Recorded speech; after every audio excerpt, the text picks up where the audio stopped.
我们的凤梨是在关庙产地，是有机的凤梨，采收完过来，我们每一颗都经过水洗，水洗完以后呢，把这个底部头部这个须拔掉，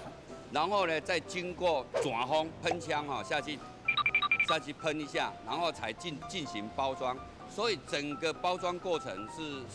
品管是非常严格的。我们台南的凤梨本身它的品质，我觉得到哪里都是没有问题的。但是如果能够加上像我们今天这样子，对于品质的控制，整个严格的控制下来，那我相信我们的台湾的水果销到全世界啦，一定会受到非常大的欢迎。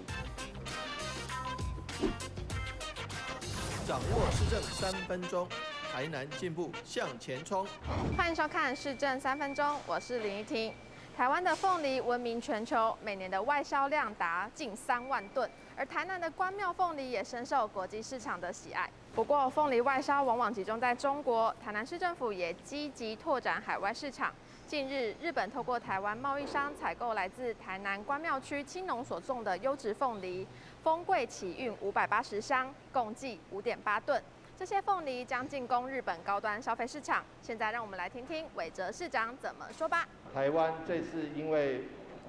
COVID-19 疫情的影响，影响了很多我们外销的农特产品。首当其冲的当然就是兰花，还有我们的火鹤。我们的凤梨其实影响比较少，外销到日本的凤梨反而增加了。增加多少？其实大家看到这个数字真的是很谢谢我们农委会的帮忙。外销日本去年800多吨，今年1600多吨，整成长将近1倍。这个日本市场也知道凤梨的好处。那这个除了凤梨酵素等等的防疫概念之外，我们很重要的，当然凤梨的美味是这个毋庸置疑的。我们的金钻凤梨，还有我们的甜蜜蜜凤梨，从关庙到山上，还有其他的产区，归仁的凤梨，都是最优质的台南凤梨。所以我们今天很高兴见证我们凤梨要外销日本。那这都是裕毛屋集团谢董事长他的一个努力，能够打开日本通路，打开日本市场。谢谢农委会国际处，谢谢农委会农粮署，谢谢农委会台南农改场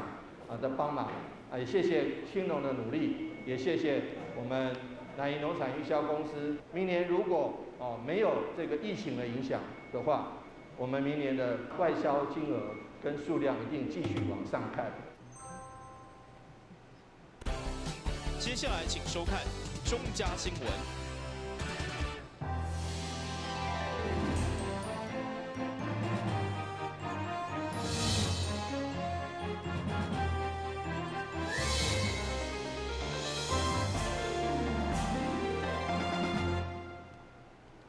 你好，是棍哥，欢迎收看5月14号礼拜四的中嘉台南电视新闻。首先来关心议会消息。议会定期会上午进行的是教育局的业务报告加质询，议员陈丁对政党关心咱国中小全面要整冷气的议题，不过一直到现在，其他5都拢已经有计划加宣誓，都到咱台南市却无下落，所以求教育局一定要分阶段完成。议员陈义丁表示，南部热天高温炎热，为了推动国中小学全面来装设冷气。目前台中、台北、桃园、甲高雄拢有相关的计划甲推动的办法。而新北市嘛对国中3年级开始先来装设，只有台南无相关的规划。对此要求教育局要提出计划甲时程。嘉义市其实它就国中小全面装设冷气嘉义市其实它已经做到了它其实这是去年的新闻它是表示说今年其实就要全面都国中小都要装设冷气我想这是各县市政府对于装设冷气这件事情的态度。那当然我们有很多的做法其实财政一定有相当的一个困难但是怎么去优先排序，或者是顶楼优先，或者是低年级优先，或者是国3的优先，我想这个都是可以去排序，然后逐步的来完成嘛。那如果你没有一个开始的话，你永远都达不到啊。你总是要有一个开始。我们到底台南市教育局对装设冷气这件态度是什么？你要一个宣示性的态度嘛。我现在就是从哪边开始做，我要从国三开始做，我要从什么或者是低年级或高楼层等等的，我们的方案在哪里？总是要一个宣示性的作为。那我们现在其实不知道台南市政府要怎么做，感觉咱就是没被做。事实上，这个经费当然我们要考虑说，如果能够争取到这个经费，那当然我们可以逐步改善。但是也跟预售报告，我们现在也在做一个试验方案，就是有人愿意呢，就是投资冷气机，然后他用太阳能光电板来发电，那这样的投资，只要学生一学期呢，大概这个是一间大概15000，如果用学生25个人去算的话，大概600块，一年大概1200。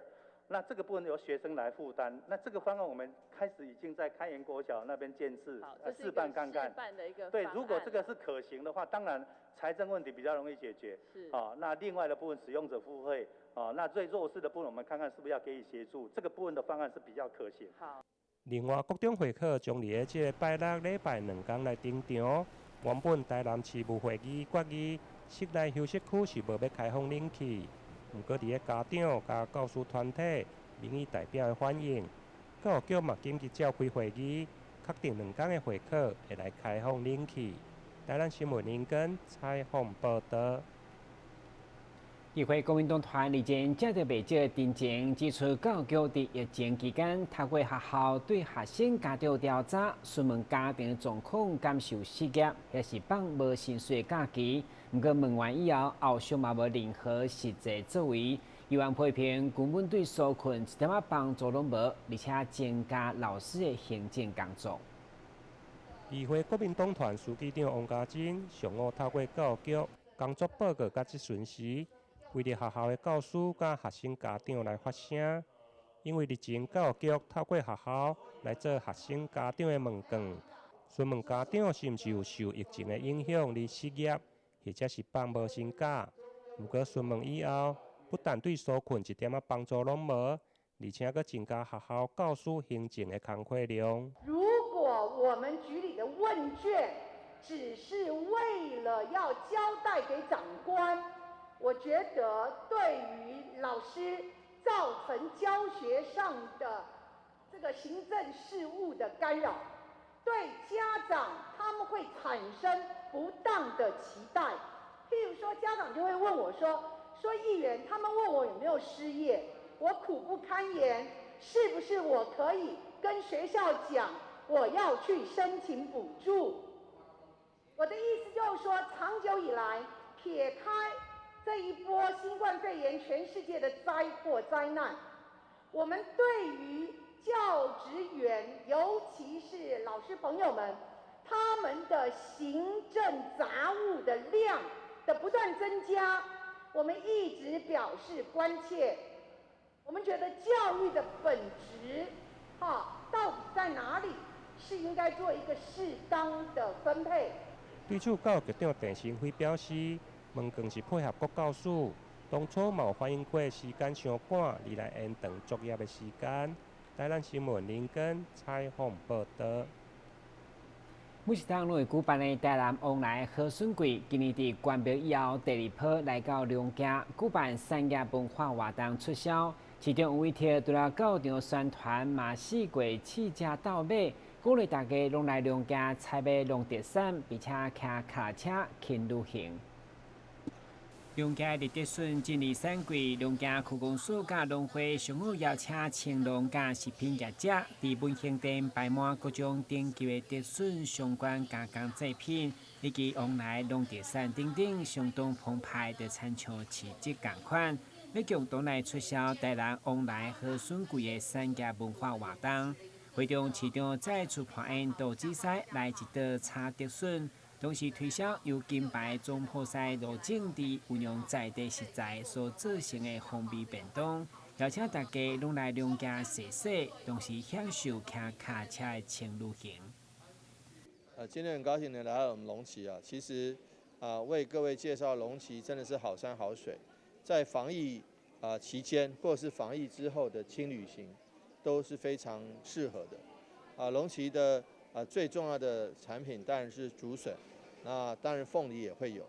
那我想之前这个我们许多的竹笋的好的产品，那现在来到龙崎，不管是骑这个脚踏车到龙崎各地去走走看看逛逛，我觉得其实是非常好的。那尤其防疫期间也好，或是防疫之后，这个大家要舒展身心，龙崎绝对是最好的选择之一。我相信龙崎这个地方，是绝对适合，尤其它非常。大家可以看到是非常好的一个景点，也可以看到有非常好的物产，更可以看到有非常友善的民众。所以说我相信这一段的这个轻旅行，尤其是可以骑台南的 T bike， 或是你自备脚踏车，我觉得其实都可以做一个畅快的龙崎游。很希望说大家一起来龙崎。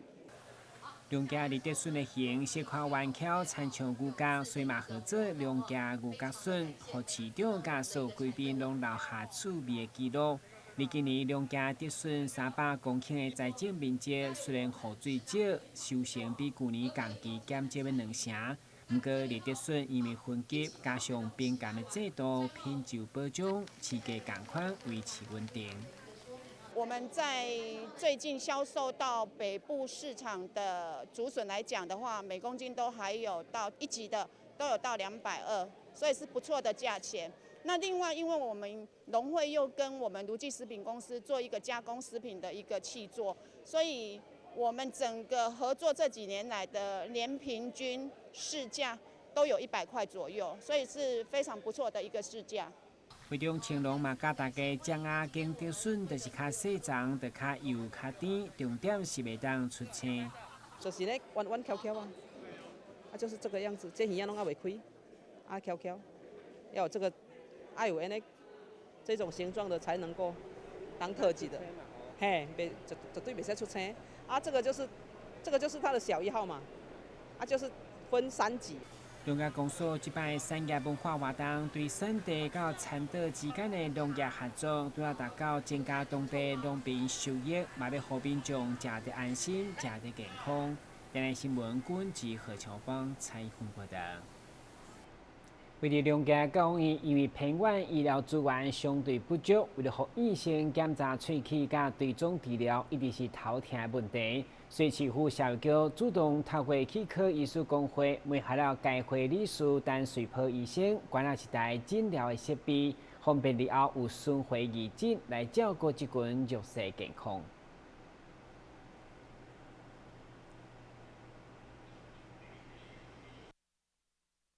这台就是由齿科医师等随陪所公开关键的诊疗设备，要让偏远医疗不足的农家教育使用。嘛，避免公办民营的教育机构面临资源不足的困境。和社会局长陈延基代表市长亲自感谢陈医师甲齿科医师工会媒合。虽然公办民营是公家的场地，由他们来经营，事实上他们也有经营的困境所以说在整个社会资源的这种获得比较弱。另外一个部分就是在整个教养机构这边的话，因为他一住进来以后。他就一直，因为是有些是公会的嘛，基本上都一直到随着年龄增长，所以说在这边的话，刚进来是年轻的，可是慢慢在这边成长以后呢，有些的牙吃的问题就产生牙齿的问题，吃的问题就产生问题了。所以说在这边的话，我们科长在谈这个事情的时候，就是如果能够这边的话，不用再出去外面去找牙医。目前服务104位慢性精神障碍者的龙家教育院，虽然现在每一顿食了拢会强制要求医生爱洗喙，不过因为因一直拢有皱气，甚至严重牙周病问题，加上看喙齿到市区就只爱40分钟的路途，所以这摆台南市齿科界爱心协作，和教育院相当感动。那刚好我们一直在媒合，就是牙医师希望可以来到我们本院来助诊，那也找到我们王俊凯医师，他是愿意来这里做服务。那也刚好就是说，在我们的整个检查之后，发现我们整个的牙周病是很严重的。那因为在龙崎它是一个比较偏远的地区，人力跟交通是很不足的。那我们希望说，透过说我们的工会牙医师工会，还有就是说我们这一次的牙医的落程，希望可以就是也有牙医师可以助诊来到我们的龙崎教教养院来帮我们的服务对象来做一个牙医的一个检查。那如果说我们的牙医检查做测试的时候，其实他们大家身体其实才是比较健康。会中齿科医师陈水波对人身关键诊疗设备嘛亲切替医生来巡看喙齿的状况，经期望有了牙体以后，尽专业替这群弱势、找到符合资格齿科医师来巡回医疗。家父也是牙医师啦，那因为有一些资源可能如果没有用到的话，放着也是坏掉，会浪费掉。所以既然有蔡院长还有这个教养院的这一位。各位可以照顾这些院生的话，那我们是可以提供这种硬体给他们，可以就近照顾这些院生，不用大老远还要载院生到市区去就诊，这样是比较方便。那只是这样一个心意而已，那也希望可以帮得上用场这样。因为他这些要照顾肾脏的医师是要特别受训过的医师才能过来，所以我们当然会再跟工会努力看看，能够找到帮院所这边找到可以照顾院生的这个有资格的医师过来这边看诊，帮助这些院生这样。齿科医生表示，看见患者治疗以后笑容，就是上大的成就感。这回大家响应弱势优生的精神，共同来帮助需要的族群，温暖人间。电新闻管及何乔邦采访报道。稍等一下，马上回来新闻现场。跟我们一起走进阅读森林吧！我们将阅读分成6大主题。首先邀请到新时代作家杨富敏、江儿、李炳书、阿春爸、IG 作家，来到台南爱读册节目中与您见面。敬请锁定每晚8点半第3公用频道。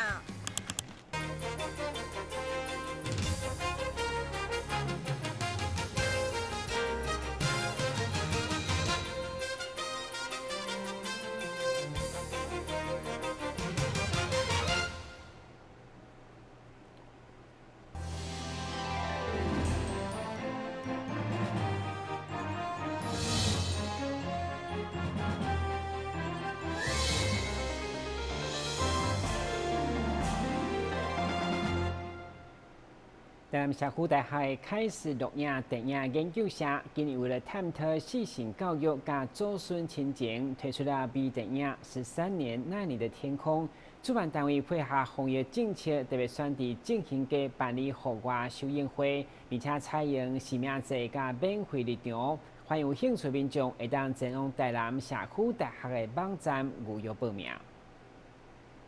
台南社区大学开始录影电影研究社，创立7档以来，总共翕了11部城市电影。透过作品关注探讨不同族群的生活，议题包含家有、女性、同志、独居长者以及亲子等。今年的全新作品《13岁那年的天空》，主要就是要探讨以青少年为主题的电影。该电影为剧本、摄影、剪接、配乐以及演员，拢是由社员分工合作。历经1档的时间所完成的。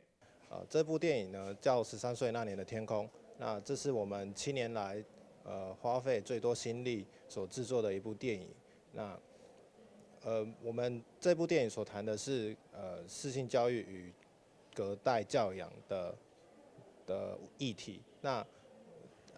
在这部电影在说的是一个不爱读书的小女孩，然后她如何可以加入学校的垒球校队啊，当一个体育选手，往运动方向发展，然后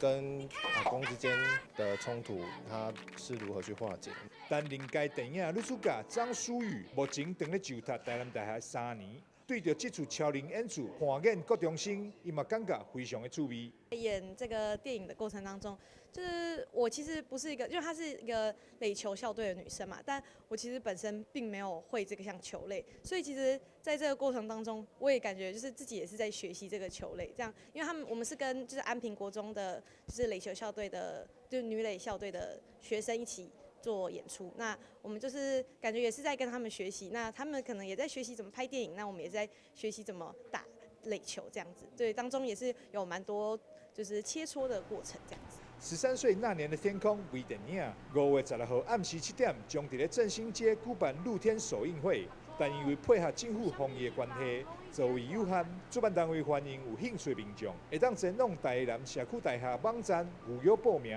免费入场观赏。13岁那年的天空首映会一定要来哦！台南新闻张硕伟采访报道。台南市立和乐广场除了是都市当中难得的户外耍水空间，嘛已经是国际知名的新景点。目前市府伫报告期间，为了全力维护，避免搁再有景观被破坏，所以由都发局整下相关局处的警示牌，统一进行设计，让民众真清楚地知影相关的规定，也好让民众唔通搁再违规。台南市和乐广场对3月份试营运以后，成为假日市民休闲的好去处。不过，因为民众也无设施场地，特别是地下1楼踩伫涂骹顶，被认为是椅仔刷坐甲害去。加上警察局、交通局等局处拢有设立相关规定的告示牌较乱，所以现在都发局已经将告示牌整合，同时配合整个的设计风格，继续显目，嘛兼顾景观美学。那因为整体景观跟效果没有办法跟和乐广场做融合为整体性的一个规划，而且比较凌乱，所以王副市长在工作会议的时候特别指示，请都发局来协作，因为这整个工程的规划设计跟发包是我们都发局，所以他希望跟整个工程的原本的一个规划设计能够整体性有一个整体性的一个规划设计能够融入到建筑物当中，所以我们才特别去做了这个指标系统，把它整合好，跟环境景观能够融合。那它的那个设计的样式跟形式，还有颜色、字体，都是搭配原有的设计的概念，好去定的。那希望这个指标做完以后，能够很醒目，而且跟环境是融合的。当然，都发局嘛进一步表示，警示牌已经设立，一旦民众搁无遵守，甚至雕工破坏，一定依照相关的规定来追究责任。这个标示做上去了，那交通的部分回归到各个权责单位。如果说是属于交通的部分，我们就会依照那个交通规范、道路交通规范相关。如果你有违规违停，会回归到他们的一个处罚的一个机制去做处理。那如果是设施物，因为我们还在保固期间，所以如果你真的在我们标示已经做上去了，如果蓄意破坏，再做破坏的话，我们就会追究相关的责任。另外嘛，提醒民众原本广场的清水池，因为配合中央限水政策，对5月6号开始就暂停无提供生水，后续若自来水公司恢复用水，才来开放。今日新闻管制何乔邦采访报道。新闻上赶快关心详细天气变化。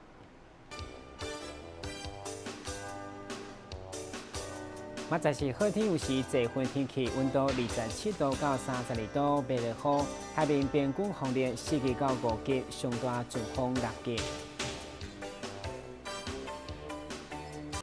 感谢收看5月14号的中嘉台南电视新闻，咱再会。